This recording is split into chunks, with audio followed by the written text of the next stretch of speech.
टोपी क्यों पहनी हुई है? बाहर से आ रहा हूँ यार, बहुत गर्मी है। दोपहर में क्या खाना है? बिरयानी बना दो। बिरयानी सामान ला दें फिर। क्या लेके आए? आप मुझे ला दें पुदीना, दही और मेरी जॉन को कहा हुआ है। या मुस्तफ़ा साहब फाइनली सो चुके हैं और अभी मैं कुछ काम कर सकूंगी। खाना बनाना मैं स्टार्ट करने लगी हूँ और मस्तान में इतनी गर्मी है ना यार कि मैं ये एसी वाले कमरे में लेके जा रही हूँ।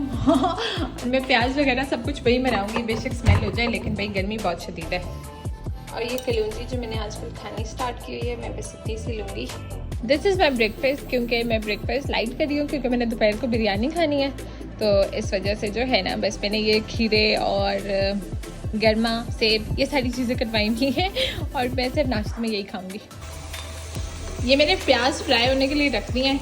और एक बात ये कि बिरयानी में नॉर्मली ज़्यादा प्याज डालते हैं क्योंकि हमने मसाला बनाना होता है, और मेरी अम्मी मुझे बिल्कुल नहीं डालने देती थी। वो ये कहती थी कि अगर प्याज ज़्यादा डालोगे तो सालन मीठा हो जाएगा, या मतलब जो भी चावल वगैरह है, मतलब वो बिल्कुल कहती थी बिल्कुल एक प्याज डालो ना। और ये आज मैंने 3 प्याज डाले हैं, ऑल्दो लोग 4 भी डालते होते हैं। तो ये कि अगर आपका जो है वो सालन मीठा हो जाता है तो इसकी मेन रीज़न ये है कि आप लोग प्याज ज़्यादा डालते हैं। और एक और बात ये है कि अगर प्याज हल्के से भी, मतलब मैंने लास्ट टाइम भी शायद बताया था कि अगर प्याज हल्के से भी लाइट रह जाए तो सालन का कलर ख़राब हो जाता है, और अगर प्याज ज़रा से भी डार्क हो जाए तो पूरा सालन काला हो जाता है और इनफैक्ट थोड़ा थोड़ा कड़वा हो जाता है। तो अगर कभी गलती से भी प्याज कड़वे हो जाए ना तो आपने फ़ौरन उनको डिस्कार्ड करके दोबारा से नए शुरू कर लेना।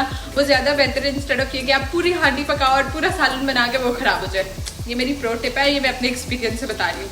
खैर से बर्तनों को तो यार कभी ऐसी कोई बरकत है, ये सिंक तो खाली होना ही नहीं है ना। उसके बाद यार छोड़ें सब कुछ, दिन में इतनी शदीद गर्मी थी ना कि मेरा ये हाल था कि मैं चूल्हे के ऊपर चीज़ चढ़ा कर आती थी और बाकी कमरे में चली जाती थी। और ऑनेस्टली मैं खुद को ना बिरयानी एक्सपर्ट समझती हूँ। ऑल्दो इट टेक्स टाइम कि मतलब आपको चावल अलग बॉईल करने होते हैं, सालन अलग बनाना होता है, बट स्टिल अगर मैं मूड में खड़ी हूँ ना तो मुझे बिरयानी बनाने के लिए सिर्फ 45 मिनट चाहिए, वो भी ज़्यादा बता रही हूँ। मैं इतने आसान तरीके से बनाती हूँ, लाइक मैं सिर्फ प्याज ब्राउन करती हूँ, उसके बाद मैं गोश्त के साथ सारे मसाले बीच में डाल देती हूँ, अदरक लहसुन का पेस्ट भी, सारे स्पाइसेस भी, बिरयानी मसाले का पैकेट भी, दही भी, और बस चिकन जब गल जाता है तो मैं बस उसको भून लेती हूँ। That's it. यह है, और ये मैं पानी उबल रहा है और मैं इसमें डालने लगी हूँ सिरका, सफ़ेद सिरका, वाइट विनेगर सॉरी, और नमक भी डाला है मैंने।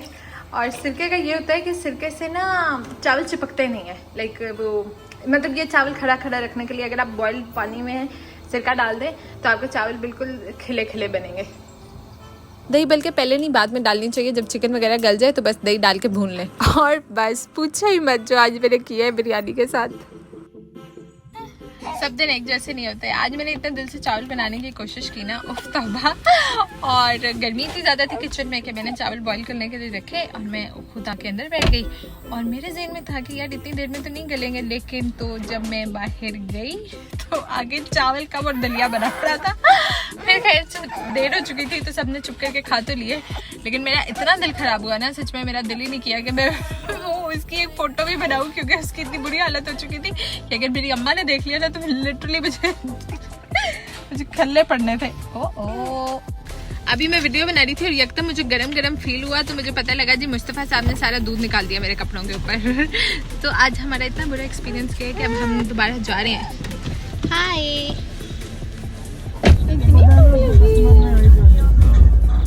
हाथ निकाल लो। इसके बाद ना दिन को जितनी शदीद गर्मी थी ना, शाम को उतना ही अच्छा मौसम हो गया। और हम लोग इतने दिनों से कुनाफा ढूंढ रहे थे तो जो हमें फाइनली गुलशन मार्केट में मंदी शबाबुल मदीना से मिला। और मेरी सास ना मीठा बिल्कुल शौक से नहीं खाती, तो हमने उनको टेस्ट करवाया तो कहती ये तो बिल्कुल छवई है। तौबा। लेकिन यार ऑनेस्टली कुनाफा अच्छा था, मतलब वो जो एक्चुअली हम पर्थ में खाते थे ना, वो टर्किश बाबा जो था वो वहाँ पे खुद बनाते होते थे, तो वो उस मुकाबले का नहीं था लेकिन अच्छा था। लेकिन 500 रुपये का सिर्फ इतना थोड़ा सा।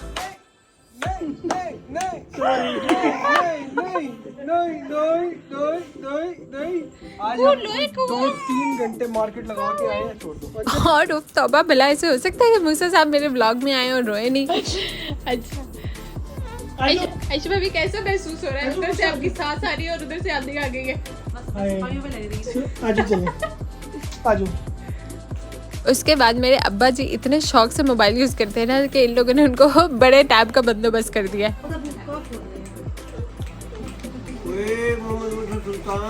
और मूसा का नाम जो है ना वो मूसा सुल्तान नहीं है, वो मोहम्मद मूसा है, और अबू प्यार से उसको मूसा सुल्तान बुलाते हैं। मुझे भी डायरी लग रही है। फाड़ देना सारी। आपको पिंक कलर का पर्स देना था। आजकल हमारे बड़ों का ये हाल है कि आप रात को 2 बजे आके कमरे की लाइट ऑन करो तो ये आगे फोन यूज कर रहे होते हैं। और सिर्फ यही नहीं, रात को 3 बजे आपको व्हाट्सएप के ऊपर पता नहीं कौन सी टिकटॉक और यूट्यूब की वीडियोस के लिंक आ रहे होंगे और वो बकायदा हमसे सुबह सवाल किया जाता है कि जो मैंने वीडियो भेजी थी वो देखी है। और अगर आप इनकी यूट्यूब की फीड स्क्रॉल करना शुरू कर दो ना तो उसके अंदर ये आ रहा होता है कि इमरान खान को ये हो गया, दज्जाल को ये हो गया। चल पे हाथ रख लेती हूँ कि कोई ये ना देख लेंगे हमने कितना सर बिठाया हुआ है। पहले रात को आंधी आई, फिर हम लोगों को पूरे घर की सफाई करनी पड़ी और उसके बाद मौसम इतना अच्छा हो गया कि हमने सोचा कि यार अब तो KFC बनता है। और मैं ना इस रात अम्मी की तरफ रुकने आई थी, मतलब मैंने सोचा कि यार अब 1-2 दिन रुकूंगी, लेकिन मैं रात को आई और इन लोगों का ट्रांसफार्मर उड़ गया, जो कि आंधी आने के बाद एक बड़ा ही कॉमन प्रॉब्लम है। फिर मैंने कहा नहीं भाई मैं तो नहीं रुक रही, मैं तो वापस जा रही हूँ। मुकीत ने कहा कि फिर हम इन लोगों को भी साथ लेके चलते हैं, हम लाइट नहीं है तो ये लोग कैसे रहेंगे। और बस फिर वैसे मैं रुकने आई थी और मैं इन लोग को ले गई, अपने घर वापस आ गई। बाप कितने आराम से बैठ के खा लेते हैं और माओ को देख लो बेचारियों को। दोनों लोगों के लेक्चर शुरू हो जाते हैं।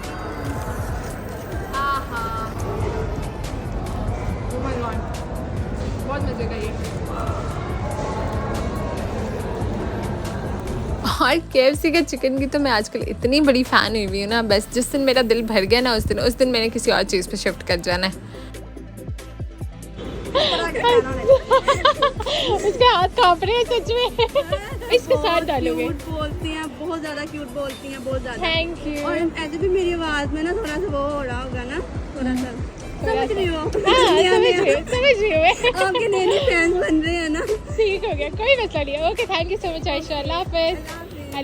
तो बस फिर उसके बाद हम लोग सारे इकट्ठे घर रात को आए, एक ही कमरे के अंदर नीचे सारे मोहम्मदी बिस्तरे लगाए। रात को पूरी रात बैठ के हम लोगों ने गेम्स खेली और वो इतना फैमिली टाइम चल रहा था कि उस टाइम मैंने फोन को हाथ भी नहीं लगाया। और वो जिस तरह बचपन में स्लीप ओवर्स होते थे ना सारे कजन्स मिलके, हम लोग को बिल्कुल वो वाली फीलिंग आ रही थी सबको। और फजर की नमाज पढ़ के फिर हम लोग सब सुबह सोए। बाकी सब तो उस टाइम सो गए और मुझे ख्याल आया कि यार मेरे घर तो आज मेहमान है, मैं कैसे सो सकती हूँ। और मुझे पता था कि रात को तो सब देर से खाना खा के आए हुए, अब नाश्ता तो किसी ने करना नहीं, लेकिन दोपहर का खाना जल्दी बनाना पड़ेगा। बस फिर मैं सुबह उठ के किचन में खड़ी हुई और मेरा गोल ये था कि मैंने कहा यार जब तक ये लोग उठे ना उस टाइम तक मैं सारा खाना बना के फारिग हो जाऊँ। और वैसे भी मैंने कहा यार कल बिरयानी खराब किया और सबने चुप करके खा ली थी, तो आज तो उसको कंपनसेट करना बनता है ना। फिर बस फिर मैंने 4 चूल्हे ऑन किए ना। जब आप दावत कर रहे हो ना तो उसका असूल ये होता है कि आपने कोई भी नए एक्सपेरिमेंट नहीं करना। तो मतलब ये कि जो चीजें आपको बहुत अच्छी बनाने आती है ना आपने सिर्फ वही बनानी है, क्योंकि एवं ही अगर बंदा रिस्क वगैरह ले तो कोई ऊपर नीचे हो जाए। हाँ ये कस्टर्ड इतना मजे का बनता है। मेरी टिप ये है कि मैं इसमें रंगीन सेवइयां उबाल के वो ऐड करती हूँ और उसके बाद आप इसमें केक्स और फ्रूट्स वगैरह जो आपने डालना है वो ऐड करें। और एंड में अगर आपको डेकोरेशन का बहुत शौक है ना तो फिर आप जेली वगैरह बना के उसे डेकोर कर सकते हैं। एक तो टाइम बहुत थोड़ा था और ऊपर से गैस इतना तंग करती है ना जिसकी कोई हद नहीं। तो इस वजह से मैंने कहा यार खाना बना रही हूँ ना गर्मी में, ये बहुत नहीं है कि अब मैं इतने मैंने कहा नहीं भाई डेकोरेशंस वगैरह का आज मेरे पास टाइम नहीं है। खाना मैंने अकेली ने बनाया था, लेकिन फिर बर्तन वगैरह तो मैंने कहा यार सारे लगवाओ ना अब जरा। और ना मैं सच में एक राज की बात बताऊँ यार, खाना बनाना कोई मुश्किल काम नहीं है। अगर कोई मुश्किल काम मुझे लगता है ना तो वो ये टेबल लगाना और फिर उठाना और फिर बर्तन संभालना, फिर धुलने वो बर्तन और दोबारा फिर उनको अलमारी में संभालना। वहाँ ऑस्ट्रेलिया में तो इतना मजे का सीन था ना, लाइक अगर आप जितनी मर्जी गैदरिंग हो जाए, जितनी मर्जी आपने दावतें करनी है, चुप करके आपने डिस्पोजेबल प्लेटें, चमचे, यहाँ तक कि ग्लास तक disposable, each and everything disposable रखनी है और बस काम खत्म। मतलब कितना मजे का सीन है। आप जितनी मर्जी दावतें कर लो और कोई बर्तन आपके सिंक में इकट्ठे नहीं होंगे। यहाँ तक कि वहाँ तो हम लोग इतने मुहज़्ज़िब हो जाते हैं कि हम लोग खा के प्लेटें खुद से डस्टबिन में डाल कर आते हैं। और ये जो स्टीम रोस्ट बना हुआ है ना, ये तो मेरी सास की रेसिपी और वो इतना मजे का बनाती है ना कि ये मैं किसी दिन स्पेशल उनसे रेसिपी लेके शेयर करूंगी। अच्छा मूसा, दरानी लगान रुकना है या सिर्फ आए? और बस फिर जब हम लोग सारे इकट्ठे बैठे होते हैं तो हम टूर की प्लानिंग करते रहते हैं। अब वो टूर होगा कब होगा भी या नहीं होगा वो बात की बात है, लेकिन प्लानिंग तो कर लेना। मतलब ख्याली पुलाव बनाने का भी अपना ही मजा है। जितनी ऑर्गेनाइज मेरी अम्मा है ना, मैं तो हो ही नहीं सकती। मुस्तफा माशाल्लाह बड़ा होता जा रहा है तो मतलब उसके कपड़े सारे मिक्स हो रहे थे, तो अम्मी फिर मुझे सारे कपड़े सेपरेट करके दे रही थी कि ये छोटे हो गए हैं, ये अब पहनाने वाले हैं। और ये इतनी क्यूट आउटफिट्स मुस्तफा की फुफ्फो यूके से लाई हैं। अस्सलाम वालेकुम। ये पढ़ो।